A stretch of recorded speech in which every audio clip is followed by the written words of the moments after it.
Okay, how tired do you feel right now after all that? I'm exhausted. I just want to go home, relax, go to sleep. I'm tired. Draymond, can you put into perspective just like what it's like to guard Jokic on however many minutes you did on a night like this, on the second night of a back-to-back after the road trip that you had? I mean, he's tough to guard after 5 days off. A lot tougher to guard on the back-to-back, where he's sitting in San Francisco waiting on us to get back. But I think for the most part we did a good job. Saying that he's 13 for 17. He got those threes going there in that third quarter, I think it was. But thought we kept a body on him. He had some tough shots. Why he's great. But overall, I think we did the job and got it done. So it's always a tough challenge. Loon was great on him in his minutes. He got nothing easy. We could live with it. You made your call on how the season is going to end up a while ago, but winning in Memphis, beating the Lakers in LA, winning this game on the back-to-back, obviously all playoff teams you might end up playing. What does that tell you guys about yourselves and what's possible? It just confirms who we thought we were. We said from the time we got Jimmy this team, the sky's the limit for this team, and I think these games matter. Talked about it yesterday of just getting these young guys these meaningful game minutes. They're playing great. BP was incredible again tonight. Everybody off the bench. QP was good in his minutes. JK was really good in his minutes. So I think it's important for us to continue to play at this level, at a high level. Steph Curry, I thought he won Player of the Week. After yesterday, I think he'll really win it after today. But man, Jimmy he put so much pressure on their defense. He put a lot of pressure on their offense. So yeah, I think just further prove we are who we thought we were. Draymond, you just touched on it with Steph, but for him to go 52, 37, 36 in 3 very big games in 4 nights, what is that? You've seen him do a lot, but what does that say? And also, is that connected to Brandon? How much does Steph's success sort of attract attention that gives Brandon open shots? I mean, Steph's success attracts attention for everybody, and it's always been that way. But BP stepping up and knocking those shots down, he's taking them with confidence. We need it. The way he's shooting the basketball is incredible. So I think we all benefit off Steph. It's not just BP. Everybody who's played with Steph over the course of the last, I can speak for 13 years, has benefited. Draymond, whether it was the physicality or something else. And if you couldn't benefit, it's your fault. It ain't Steph Curry's fault. What changed in the second quarter after giving up 44 and then 16 in the second quarter? Like what flipped for you guys? They started to fill us. I think that first quarter was kind of track meet. You shoot, I shoot. Whoever make the most shots win the quarter, and they did. And we gave up 44 points, but we got our defense settled in to start that second quarter. And then when the group came back, they continued it on for the rest of the quarter. 16-point quarter was huge. So once we got the 44 under control, I think we pretty much took care of them the rest of the game. That group that began the second quarter and the fourth quarter, what do you like about that group? The non-Steph minutes, you guys did a really good job with that unit. Jimmy Butler got another one in that group. That group has struggled at times because we just, no one out there. We got a one now. So, I think that group plays a little different style than the first group or the groups with Steph. And so I think it's a tough adjustment to kind of go from the style we play. You'll have to overly prepare for Steph. But yeah, we just added Jimmy Butler to that group, and he changes everything. I think the fans seem to be riding this big wave of fun and joy and stuff. How is it from inside the team? Do you guys have a sense of that, or is it just more business and take care of take care of the work? Well, I think joy is one of our core principles, if I'm not mistaken. When you have a leader like Steph Curry, he has a joy about life, a zest that trickles down to everybody. And then Jimmy Butler has big face hoodies that say joy. And he was looking for joy. So I think we've all found it. And it's good for this group. You guys have a day off tomorrow, and then you guys have another gauntlet of 3 games and 4 nights, and more games beyond that. It's a gauntlet to end the season. What is required for you guys to sustain this energy in this Western Conference where it's so close with all the teams that are around you? Taking care of the ball, not putting yourself in tough positions where you're having to get back off turnovers. It's huge. And just playing hard on the defensive end. If we play hard on the defensive end, we make the games a lot easier for ourselves. And so I think, taking care of those 2 things, taking care of the ball allows us to set our defense when we get our defense set. It's pretty good defense when we get set. So I think those 2 things go hand in hand. And if we do those 2 with the shot-making ability that we have, it should help us out quite a bit. Steph's highest scoring month in his career is April. I imagine that's not a coincidence. Do you feel it when he kind of ramps up at this time of year, and what can that mean for a team? I mean, for our team, it's great because we're headed into the playoffs, and he kind of finds that rhythm. For other teams, it's awful because he finds that rhythm. So I like it. I think, we all understand when you get to this time of year, you have to lock everything in. You got to shut everything else down and focus on the task at hand. And so I think there's a huge benefit to that. But, yeah, he's, as you know, he's special as they come. I'm sorry. I'm giving y'all the lowest energy ever. I'm exhausted, but it's good. Hello, Like Dream. I sound like Klay Thompson up here. Exhausted though. Got a paper airplane? I don't even know how to make them. I would make it and fly it across, but I don't know how to do it.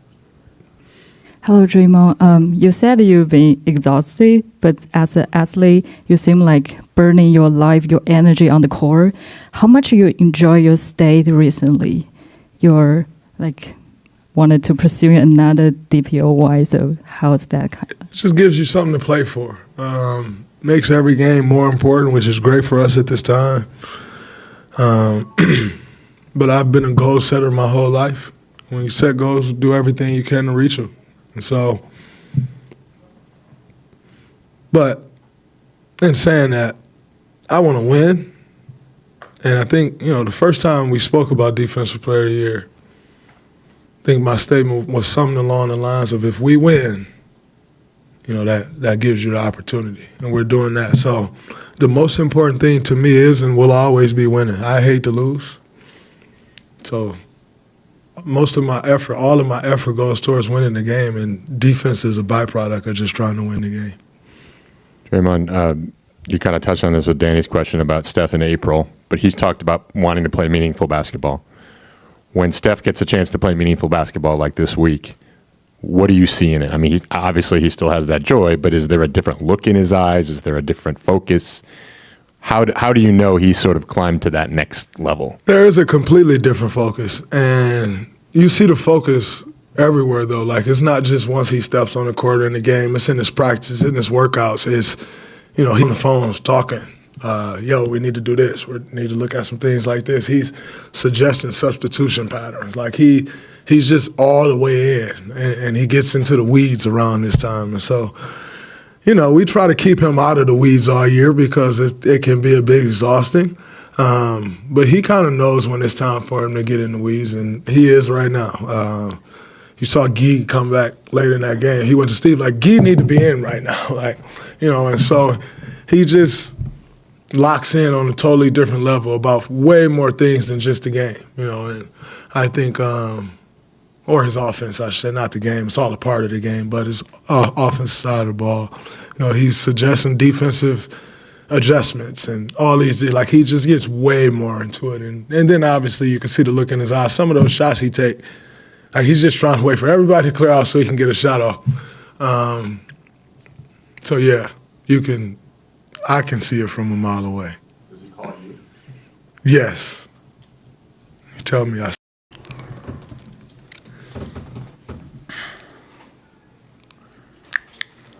Who's first? I got more people coming. Oh, sorry. Hey, Brandon. How do you view these last two games for you? Sort of what got you in this groove, and how much do you think? I mean, Steph having these outbursts helps everybody, but how much has it helped you in terms of just space, attention, that kind of stuff? Yeah, I think, honestly, I look at it in the reverse. I look at, me, Moses, J.K., Quinn, all helping Jimmy and Steph. And I think by us being a threat, by us scoring, Peyton Watson was on me tonight. And usually when we play Denver, they put Porter Jr. on me. And so having to take another quality defender off Steph, it just helps our team in totality. And then, obviously I'm shooting the ball well. It's pretty obvious with that, but just try to help, our big dogs as much as we can. How much of an emphasis have you put in terms of practice, shooting, whatever, on those mid-range pull-up shots? Yeah, I think that's what I worked on the majority of the summer. Obviously, you're seeing a little bit more now than early in the season just because I was shooting so poorly. Teams were sagging off, and so I didn't really have those opportunities. And now guys got to go over the ball screens, and the teams are in their job like Jokic was with me. It's open all day, so just taking another step. I'm going to be a three-level scorer, obviously, and so not just limiting my game to the rim and threes, having an in-between game, whether that be off a ball screen, late shot clock, whatever it may be. And then just like from a physical standpoint, like what has this stretch been like, the 2 weeks on the road, 3 and 4 nights into the back-to-back tonight? I mean, it's definitely not ideal how the NBA scheduled it for us, but something we had to go through. It was a blessing that we get to play everybody above us. Another one on Sunday against Houston. So it's helping us. Every game we win, we get a full game on the team we're playing.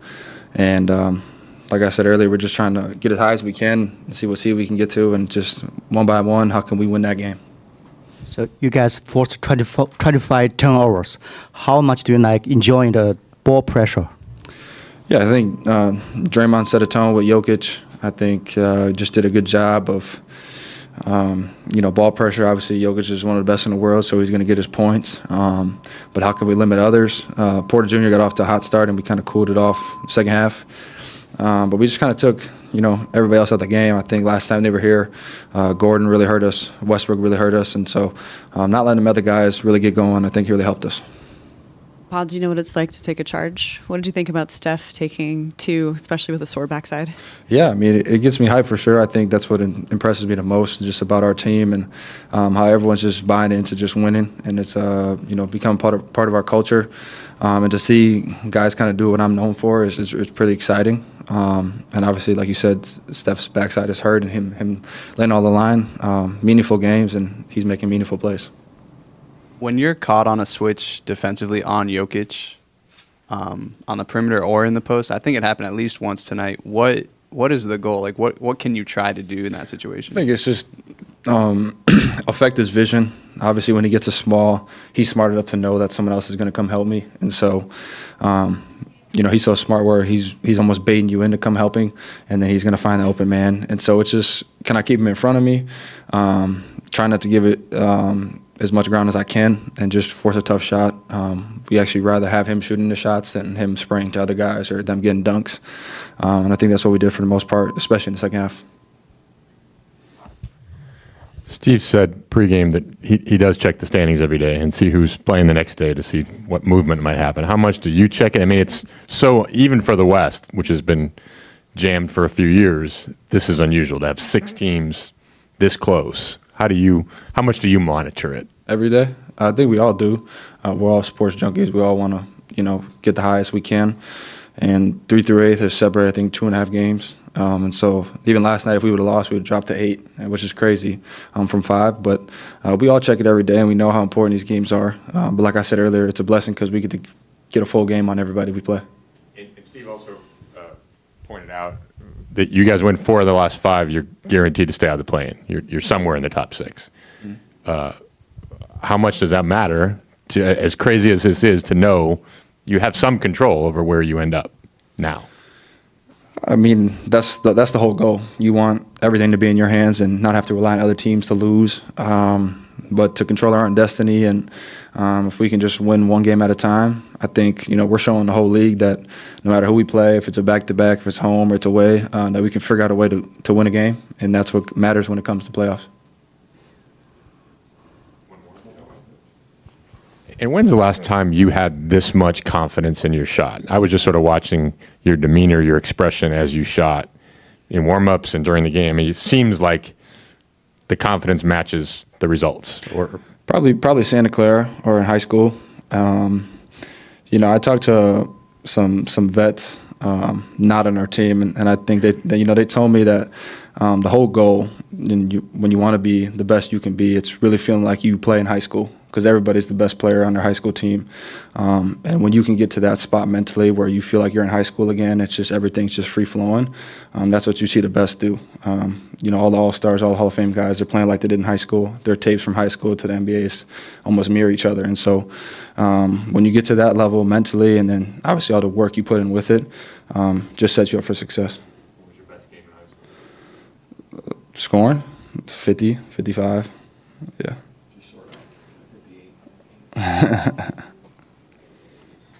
Cool. Cool. You go into every game thinking you can win every game, but to win this one, we know the schedule situation. Yeah. We know your guys are banged up. What does that tell you about your team? Pretty impressive, back-to-back. I've never been a part of a schedule like this where you're on the road 14 days and then you have a back-to-back at home, after the trip. So incredible energy, and the crowd was fantastic. And after that first quarter, we got them under control defensively, and just a brilliant effort from all of our guys. I was amazed at how much juice they had given the travel and the schedule. Steve, what did flip in the second quarter there? I'm sorry? What flipped in the second quarter there? Just our physicality. I thought we got into the ball and we're more physical. The first quarter, they were just doing anything they wanted. Jokic was incredible, and they were hitting everything. So started forcing turnovers. We forced 26 for the game, and it felt like the second quarter was when it changed. I think the first 6.5 minutes of that second quarter, both Steph and Jokic were both out. You guys had a 15-4 run there with both of them out. How important was it to win those non-Steph, non-Jokic minutes? Yeah, I mean, that's been a really good lineup for us, since we got Jimmy, that top of the second, top of the fourth lineup. It's been very effective against everybody. It just feels like we're going to make a really good defensive stand with that group. And, with Quentin out there, we've got some spacing, so Jimmy's got some room to work with. And the way Brandon is shooting the ball right now, it's impressive to watch. With Steph dealing with this tailbone injury and him still trying to take, I think it was trying to take 3 charges during the game. Does that say something about how seriously the team took this game? I just think we're in a good groove, and there's a great energy and a great belief, and the guys are connected, playing hard, and so every game is important. We know that we're in a fight just to stay out of the play-in, and everybody's committed, and it's been really fun to watch the group. Steve, as soon as the game ended over here, Steph went over to the bench and just sort of plopped down. He looked pretty exhausted. Can you offer some context? I mean, as much as you've seen him over the years, to score 125 points in 3 games over 4 nights when your team desperately needed every game, Yeah. How do you sort of Yeah. explain that? In 3 different cities, at 37. He looked so fast out there tonight, and I think maybe it's his most underrated part of his game is his conditioning. Just incredible what he does out there, especially considering how much attention he draws defensively, how much pressure people put on him, and he handles it night after night and flourishes, but incredible athlete. How much does a Laker victory fuel a Denver victory? Well, we've got momentum right now. That the Memphis one was probably the big one to kick off this 3-game stretch, and so to string these wins together against 3 teams all ahead of us in the standings at the time, massive. And we've got 5 games left. We know we've got to win 4 of them, to guarantee a top 6 spot. So we just got to keep going. What was the key to forcing those 26 turnovers? That's a season high for them, and 6 from Jokic in particular. Just a lot of energy, and I thought again the crowd was fantastic. Our fans can feel what's happening right now. They're excited, and they really motivated us and helped us with their energy and noise, and it was. It was a difficult set of circumstances. So to force that many turnovers with that kind of defensive activity in third game in 4 nights, flying all over the place, really an incredible effort. It looked like at one point you had JK on Jokic with the zone behind him. I guess how would you just describe the chess match in coaching against him? Well, Jokic is the best player in the world. He's I've never seen anybody like him, and you have to try to change up some things a little bit. So we just tried to throw a little something different in that second quarter after what he did to us in the first, and but it was mainly the physicality and just the energy the guys brought.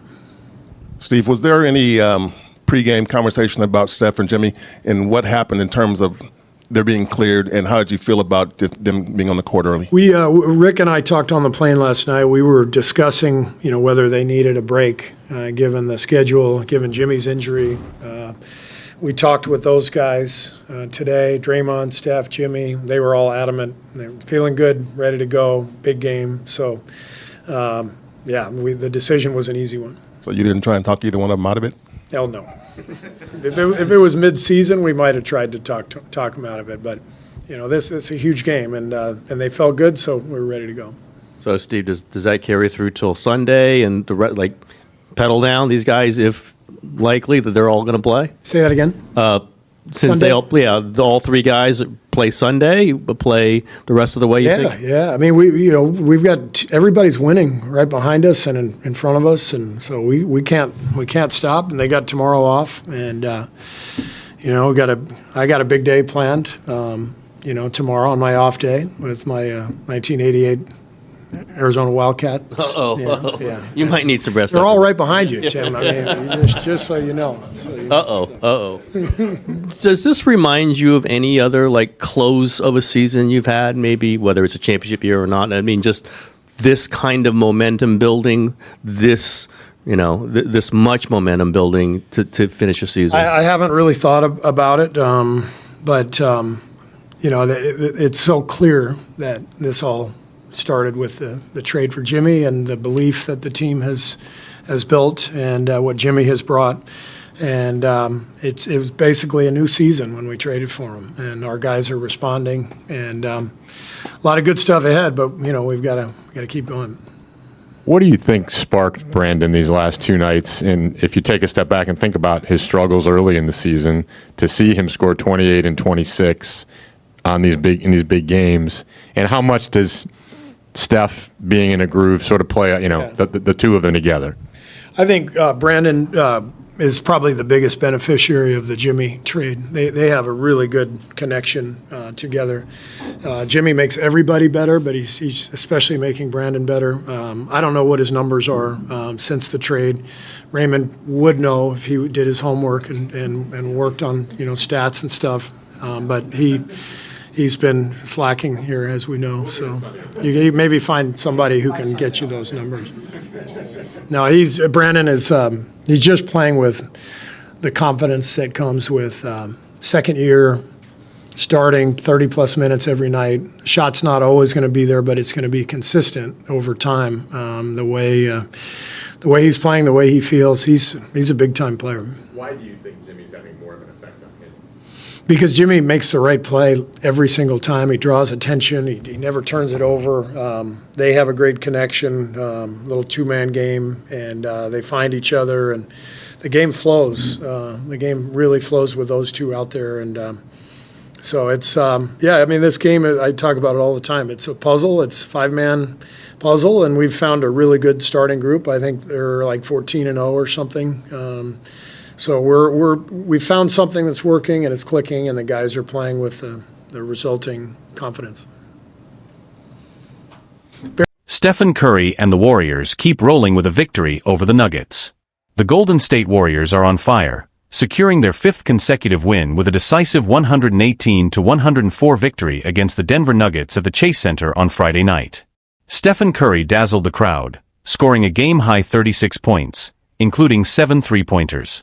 In a thrilling matchup between two former MVPs, Nikola Jokic led the Nuggets with 33 points, 12 rebounds, and 9 assists. Despite a challenging start, where Denver put up 44 points in the first quarter, including 15 from Jokic, the Warriors rallied back, showcasing their resilience and teamwork. Alongside Curry, Brandon Podziemski contributed a stellar 26 points, while Jimmy Butler III added 19 to the scoreboard. Curry's dominance continues.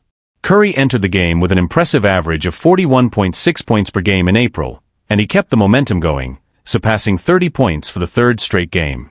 His offensive brilliance was on full display as he skillfully maneuvered around defenders, effortlessly sinking shots from beyond the arc. His stunning crossovers had Michael Porter Jr. scrambling, leading to a picture-perfect three-pointer. Curry's arsenal of moves electrified the Chase Center crowd, especially in the second half when he showcased his ability to move without the ball and create open looks. Podziemski shines bright. Brandon Podziemski stepped up once again, scoring 26 points on an efficient 10 of 16 shooting, including 4 of 8 from three-point range. He established himself early, netting 11 points in the first quarter. This marks his 3rd 25-point game in the last 4 outings, demonstrating his growth as a key player for the Warriors. He also contributed 8 rebounds and 6 assists, proving his versatility on the court. Playoff picture heating up. With this victory, the Warriors have climbed to 4th place in the standings, just half a game behind the Nuggets. They've won 14 of their last 17 games, bringing their season total to 46 wins, matching last year's tally. The Dubs are just 1 game behind the Los Angeles Lakers for the 3rd spot, as the competition intensifies down the stretch. Looking ahead, the Warriors will stay at home, preparing to face the 2nd-ranked Houston Rockets on Sunday. Notable highlights. This win marks the Warriors' longest active winning streak in the NBA at 5 games. Golden State has a remarkable 21-5 record since February 8th, boasting the 3rd-best winning percentage in the league during that stretch. The Warriors improved to 24-14 at home, winning 3 straight at the Chase Center. Tonight's victory broke a 6-game home losing streak against the Nuggets and a 9-game overall skid against them. Golden State forced 26 turnovers, the most by an opponent this season. With Curry, Green, Butler, Moody, and Podziemski in the starting lineup, the Warriors are a perfect 14-0, setting a franchise record for consecutive wins with this starting 5. Stephen Curry continues to dazzle, averaging 41.7 points over his last 3 games, and is just 1 point away from tying Reggie Miller on the NBA's all-time scoring list. With a dynamic roster and growing chemistry, the Warriors are poised for a thrilling finish to the season. Warriors' momentum and future prospects. As the Warriors continue their impressive streak, the implications for the upcoming playoff race are becoming increasingly significant. With Curry averaging an astounding 41.7 points over the last 3 games, his performance not only elevates the team but also keeps him firmly in the MVP conversation. His ability to perform under pressure has become a hallmark of his career, and fans are excited to see if he can carry this momentum into the postseason. Team chemistry on display. The synergy between the players is palpable, especially with the integration of newcomers like Jimmy Butler III and Brandon Podziemski. Butler's experience and defensive prowess have been invaluable, contributing to the Warriors' defensive strategy and allowing them to create turnovers, like the impressive 26 they forced against Denver. This aggressive defense, combined with their high-octane offense, positions Golden State as a formidable contender in the Western Conference. Podziemski's rise has been one of the most talked-about stories of the season. With his recent performances, he's proven he can be a reliable scorer and playmaker, complementing Curry's brilliance. His ability to step up in critical moments is a positive sign for the Warriors as they gear up for the playoffs. Upcoming challenges. Looking ahead, the matchup against the Houston Rockets will be crucial. Houston, currently sitting 2nd in the standings, presents a significant challenge. A win would not only solidify the Warriors' position, but also send a message to the rest of the league that they are serious contenders. Additionally, the Warriors will need to continue improving their home court advantage. With 3 consecutive wins at the Chase Center, the energy of their home crowd has been a pivotal factor in their success. Fans are eager to pack the arena as the team enters the final stretch of the regular season. Playoff picture tightens. As the playoffs approach, every game counts. The Los Angeles Lakers, who have surged to third place, are just ahead of the Warriors, making the next few games even more critical. The competitive landscape in the Western Conference is fierce, with teams like the Nuggets and the Lakers all vying for favorable playoff positioning. The Warriors' ability to remain healthy and maintain their current form will be key. With Curry leading the charge and a supporting cast that is stepping up, the team is in a prime position to make a deep playoff run. A legacy in the making. For Stephen Curry, each game is another opportunity to cement his legacy.